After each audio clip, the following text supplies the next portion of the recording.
Hello बच्चों, आप सबका आपके अपने चैनल गोविंद मैथ लेक्चर्स में एक बार फिर से स्वागत है। तो कैसे हो आप सब? उम्मीद करता हूँ आप सब अच्छे होंगे और आप सबकी बोर्ड परीक्षा की तैयारी भी अच्छे से चल रही होगी। तो कक्षा 8 हिंदी विषय की वर्कबुक 2023-24 के तहत आज हम कार्यपत्रक 56 और कार्यपत्रक 57 को सॉल्व करना सीखेंगे। हमने कार्यपत्रक 1 से लेकर कार्यपत्रक 55 और आपके आकलन पत्र 9 को बहुत अच्छे से सॉल्व करा दिया है। उनकी लिंक वीडियो के डिस्क्रिप्शन में दी हुई है या फिर चैनल की प्लेलिस्ट पर जाकर आप आसानी से उन क्लासेस को आराम से देख सकते हैं। तो कार्यपत्रक 56 में हम गद्यांश अथवा पद्यांश को पढ़कर समझ के साथ प्रश्नों के उत्तर दे पाना सीखेंगे। आपके सामने एक गद्यांश अथवा पद्यांश दिया हुआ है, ठीक है। इसे हमें पढ़कर क्या करना है, इसको हमें पढ़कर इस पर आधारित प्रश्नों के जवाब देने हैं। तो आपके सामने पद्यांश दिया हुआ है। मेली झोपड़ियों के हैं ये मेले मेले बच्चे, उछलते कूदते खिलखिल हंसते हैं ये कितने अच्छे। मुझ जैसी इनकी दो आंखें, मुझ जैसे दो हाथ, नहीं पढ़ा करते पर क्यों ये कभी हमारे साथ, नहीं हमारे साथ कभी ये जाते हैं स्कूल, क्यों इनके कपड़ों पर मम्मी इतनी ज्यादा धूल। ढाबों में बर्तन मलते हैं या बोझा ढोते हैं, हम स्कूल में होते हैं तब ये चुप चुप रोते हैं, ये भी भारत के बच्चे हैं, ये भारत की शान है। झोपड़ियों के तो क्या है मन इन पर कुर्बान, झोपड़ियों के हैं तो क्या है मन इन पर कुर्बान। यानी यहाँ पर गरीब बच्चों की स्थिति के बारे में वर्णन किया हुआ है। अब देखो पहला प्रश्न है, हाव भाव के साथ गाओ और अपने दोस्त को भी सुनाना है। यानी इसको अच्छे से कक्षा में पढ़कर अपने सभी दोस्तों को सुनाना है। तो है, इस कविता में झोपड़ी में रहने वाले बच्चों की बात की गई है। इस कविता को पढ़कर इसे अपने शब्दों में कहानी की तरह लिखिए। ऊपर कविता के रूप में लिखा हुआ है, इसको हमें कहानी के रूप में बदलकर लिखना है। जहां पर इस कविता के अंदर झोपड़ी में रहने वाले बच्चों की स्थिति की बताई गई है, अब हमें इसे इस कविता को कहानी के अंदर बदलकर लिखना है। ठीक है, तो यहां पर हम लिखेंगे कि इस कहानी में, सॉरी इस कविता में झोपड़ी में रहने वाले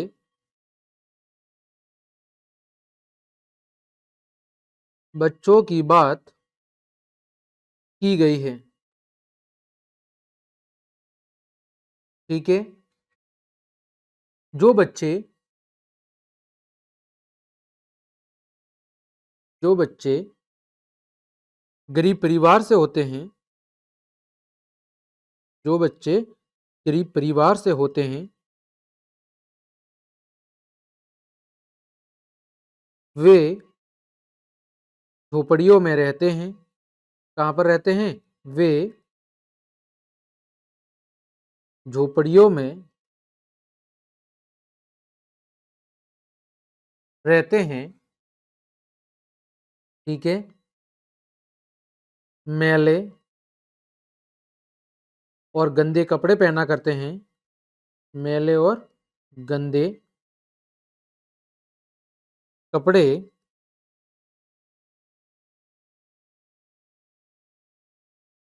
पहना करते हैं, लेकिन फिर भी ये लेकिन फिर भी ये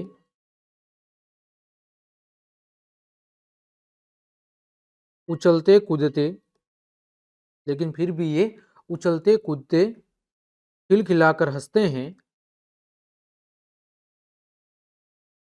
खिलखिलाकर हंसते हैं। ठीक है, इनके भी इनके भी क्या है? इनके भी दो हाथ हैं। इनके भी दो हाथ है, दो आंखें, दो आंखें, पर पर फिर भी ये स्कूल नहीं जाते हैं। फिर भी ये स्कूल नहीं जाते हैं। फिर भी ये स्कूल नहीं जाते हैं। ठीक है, अब यहाँ पर, ठीक है, एक बच्चा है वो अपनी माँ से कह रहा है कि इनकी ऐसी स्थिति क्यों होती है। तो आगे लिखेंगे कि एक बच्चा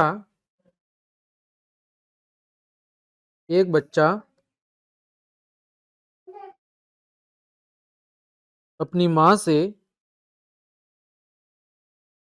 उनकी इस स्थिति के बारे में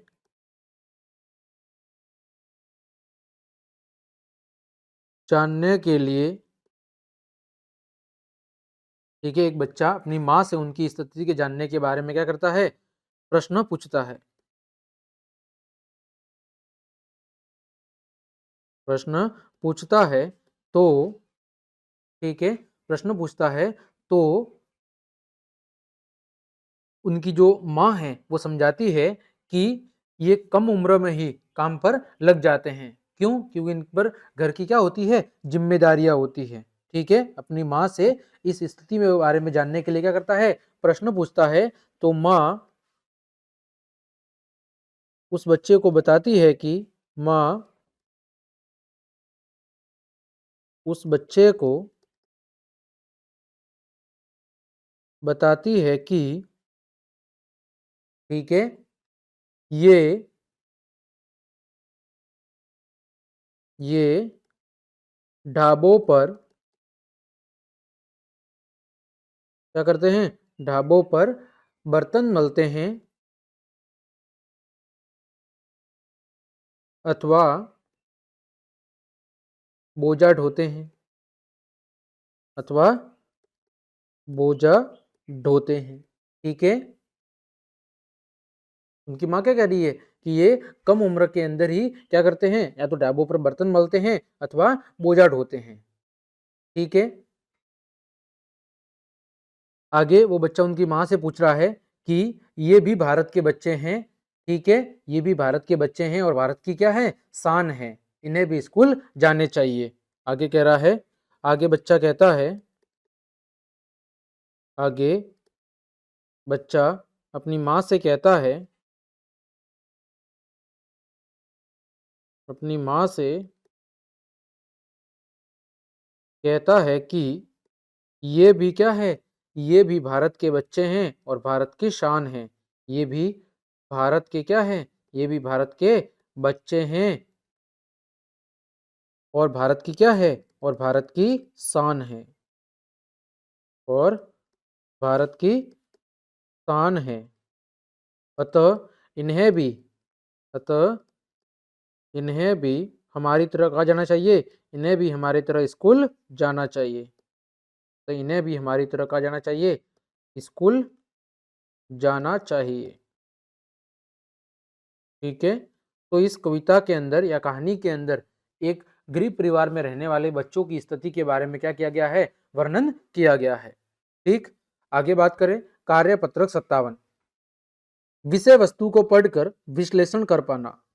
कहानी को पढ़कर दिए गए प्रश्नों के उत्तर दीजिए। आपके सामने एक कहानी दी हुई है, इसे पढ़कर आपको प्रश्नों के उत्तर देने हैं। बच्चों, तुमने चिड़ियाघर में भालू अवश्य देखा होगा। पहले मदारी इन्हें पालते थे, इनका नाच दिखाकर लोगों का क्या करते थे, मनोरंजन किया करते थे। ये भालू काले होते हैं, परंतु क्या तुम्हें पता है कि भालुओं की एक प्रजाति कैसी होती है, सफेद भी होती है। और ये भालू कहाँ पर पाए जाते हैं, ये भालू बर्फीले प्रदेश में पाए जाते हैं। उन्हें क्या कहते हैं, उन्हें पोलर बियर कहा जाता है, यानी ध्रुवीय भालू कहा जाता है। सफेद भालू की त्वचा कैसी होती है, मोटी होती है। त्वचा पर सफेद रंग के घने किंतु मुलायम क्या होते हैं, बाल होते हैं। और सफेद भालू पानी के अंदर तैरने में भी कैसे होते हैं, बहुत ही कुशल यानी होशियार होते हैं। सफेद भालू का रंग बर्फ से मिलता जुलता होता है। भालू की नजर बहुत ही तेज होती है, वह अपने शिकार को दूर से ही देख लेता है। तिल मछली भालू का क्या है, प्रिय भोजन है। तिल मछली जब सांस लेने तिल मछली जब सांस लेने अथवा आराम करने के लिए समुद्र के किनारे पर आती है, तो भालू अपना शिकार उन्हें बना लेते हैं। भालू सोने और खाने के कैसे होते हैं, शौकीन होते हैं। ग्लोबल वार्मिंग की वजह से इनकी संख्या क्या हो रही है, लगातार कम होती हुई जा रही है। ठीक है, अब देखो पहला प्रश्न, सफेद रंग के भालू कहां पाए जाते हैं और इन्हें दूसरे किस नाम से जाना जाता है? तो हम क्या लिखेंगे कि जो सफेद रंग के भालू है वो बर्फीले प्रदेशों में पाए जाते हैं और इन्हें पोलर बियर भी कहते हैं। तो उत्तर क्या होगा कि सफेद रंग के भालू, सफेद रंग के भालू बर्फीले प्रदेशों में पाए जाते हैं। सफेद रंग के भालू बर्फीले प्रदेशों में पाए जाते हैं और इन्हें पोलर बियर भी कहा जाता है, और इन्हें पोलर बियर भी कहा जाता है। ठीक है, ये कहाँ पाए जाते हैं, बर्फीले प्रदेशों के अंदर पाए जाते हैं और इन्हें पोलर बियर भी कहा जाता है। दूसरा प्रश्न, सफेद भालू की त्वचा कैसी होती है, काफी मोटी होती है। तीसरा, खाली जगह सोने और खाने के शौकीन होते हैं। कौन? भालू आपका एक ऐसा जीव है जो सोना और खाना बहुत ज्यादा पसंद करता है। चौथा, किस कारण से भालुओं की संख्या कम होती जा रही है? तो हम लिखेंगे ग्लोबल वार्मिंग की वजह से, यानी जो इस पूरी पृथ्वी का तापमान बढ़ रहा है उस ग्लोबल वार्मिंग की वजह से, ग्लोबल वार्मिंग की वजह से। ठीक है, भालुओं की संख्या क्या हो रही है, कम होती हुई जा रही है। पांचवा, भालू के स्वभाव की विशेषताओं के बारे में लिखिए कि भालू के स्वभाव की क्या विशेषता होती है। तो हम क्या लिखेंगे कि भालू की नजरें काफी तेज होती है, पहली विशेषता। भालू की नजरें काफी तेज होती है, पहली विशेषता। दूसरी विशेषता, ये खाने और सोने के शौकीन होते हैं। ये खाने और सोने के क्या होते हैं, ये खाने और सोने के शौकीन होते हैं। अगला, सील मछली इनका प्रिय भोजन है। सील मछली इनका प्रिय भोजन होता है।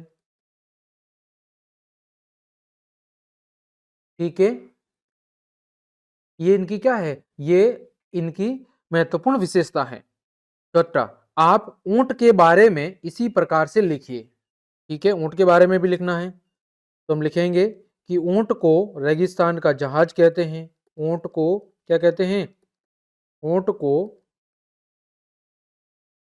रेगिस्तान का क्या कहते हैं, ऊंट को रेगिस्तान का जहाज कहते हैं। ठीक है, दूसरी विशेषता, ये मरुस्थलीय अथवा रेतीले प्रदेशों में पाए जाते हैं। ये मरुस्थलीय अथवा रेतीले प्रदेशों में, ये मरुस्थलीय अथवा रेतीले प्रदेशों में पाए जाते हैं। ठीक है, और क्या कह सकते हैं, इनके पैर कैसे होते हैं, इनके पैर काफी गद्देदार होते हैं ताकि रेत में चलने में आसानी हो। इनके पैर क्या होते हैं, गद्देदार होते हैं। ठीक है, और विशेषता क्या है कि ऊंट कई दिनों तक बिना पानी पिए रह सकता है। ऊंट कई दिनों तक बिना पानी के भी रह सकता है, बिना पानी के भी रह सकता है। ठीक है, और ऊंट सवारी और बोझा ढोने के काम आता है। ऊंट सवारी और बोझा ढोने के काम आता है, बोझा ढोने के काम आता है। ये सब क्या होगी, ये सब आपके ऊंट की विशेषता होगी। ठीक है, तो ये था आपका कार्यपत्रक 57।